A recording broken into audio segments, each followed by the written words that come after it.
Saturday's storms turned deadly. The investigation into St. Louis City's emergency response time. And a beautiful start to the day outside. We are looking at stunning conditions today. I'm going over the cooler weather and the few storms in our forecast. Plus, a new Florida law named for a St. Louis County teen is in effect. How one tragedy could prevent those in the future. This is Today in St. Louis, focused on you. Well, good morning, St. Louis. Take a look at that. Pretty. I couldn't even get it all the way out. Take a look at that. We love taking a look downtown at the Gateway Arch, and it's honestly Sunday morning. We have pretty good luck at getting these beautiful morning shots, these live looks. If you live downtown or work out there and you look out the window, what a view to start your morning.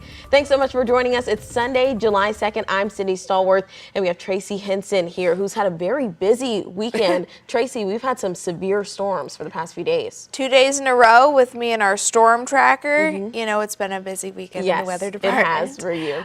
So we saw some incredible, powerful storms yesterday that came through with a fury. Look at this beautiful shot by John Thompson, just kind of a rare one. He must have been up somewhere in the Central West End to get this, but a lot of cloud to ground lightning strikes yesterday, something we don't see a whole lot of here. Certainly we get storms, but it's not quite as, I lived in Michigan for a while, and that we saw a lot of lightning, lots of power off of the lake.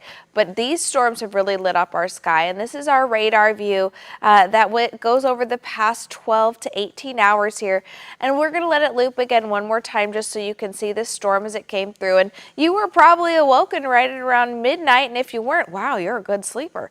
But those storms were very powerful. So we had that first round that came through in the afternoon, and then we had a little second dose there as this storm made its exit. We even had a tornado warning right at around 11:30 last night. There's that storm cell that I'm talking about as it came through.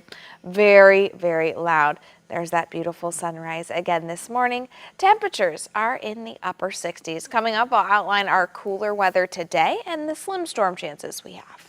All right, thank you so much, Tracy. Right now, a majority of St. Louis City neighborhoods are under a boil advisory, and many are experiencing low water pressure.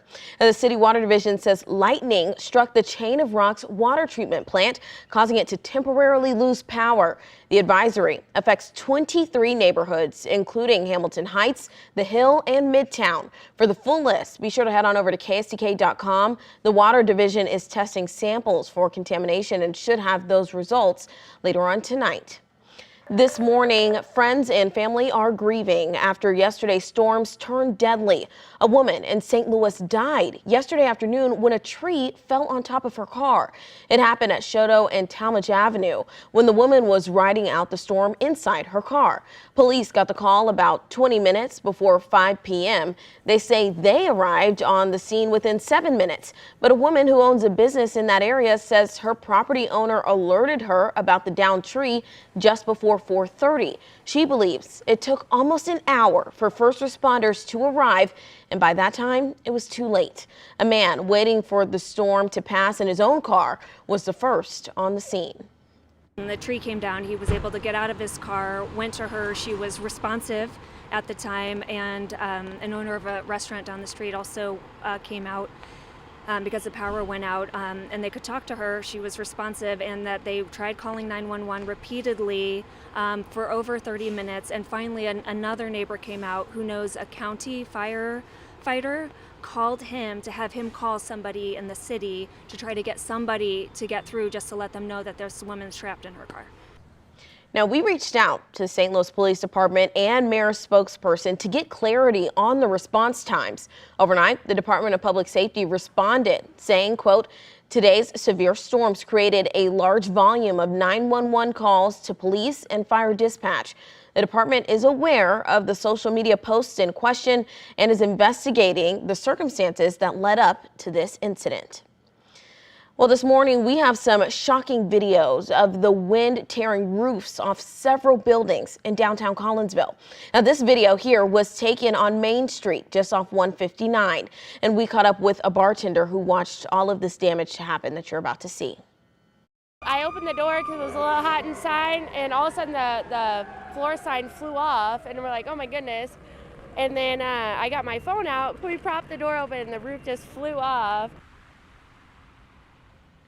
Winds also blew the roof off an apartment complex on State Street in East St. Louis. Now, we asked you for your photos of storm damage, and you all sent in quite a number of things. Here's some damage to what appears to be the side of a home or a garage, trees down on top of a car, tree on top of a home here, and a video of just how strong that wind was as it was blowing. Take a look at these dark storm clouds. Yesterday's deadly storms compounded the problems Metro East residents were already facing after Friday's severe weather. Our Mercedes McKay takes us to the damage and shares how you can help out. It just felt like a tornado without the tornado, and everything was just flying, and I've never seen anything like it. Behind Lauren Noby's house, it looks more like a jungle than a backyard. I should have been running into the basement, but I couldn't even process what was happening. It happened so fast. The damaging winds that came along with Friday night severe thunderstorms blew over not one, but 2 trees into Noby's backyard. One on her deck and another completely crushing her shed and fence. I was basically just sitting there trying to keep the doors closed while the wind was blowing in and water's just seeping into the bedroom. Some of her neighbors' yards look the same, with power lines down across the city. Noby heard it could take days to restore. That's my biggest concern. I just hope people are being safe and trying to stay cool as possible. Here at Helping Strays in Monroe County, they're desperate to find homes for the rest of their animals since the power has been out since Friday night's storm. We've lost our vaccines and it's getting hot. After the shelter posted this on Facebook, cars filled the parking lot and animals were sent to cooler homes. They've been coming back and taking their fosters back, and just brand new people that we've never met before coming to help. Within a matter of hours, their overcrowded shelter turned into one with empty crates. 100 animals were dwindled down to 4 cats and 10 dogs. People showed up with ice and water and food, and it's been great. But there's still some animals who need cool homes to beat the heat. It's getting warm fast in here, so it's important to get these animals out so they don't get overheated. In Columbia, Illinois, Mercedes McKay, 5 on your side. Well, there's a slight chance for more storms today and later this week. You can get our weather first forecast sent straight to your phone at any time. Just text the word weather to 314-425-5355. Hashtag Twitter down, the new rules that have fans up in arms, and the unusual message the company sent to a major news organization. Plus, another 4th of July festival will soon be underway. A special show Friday night that you don't want to miss.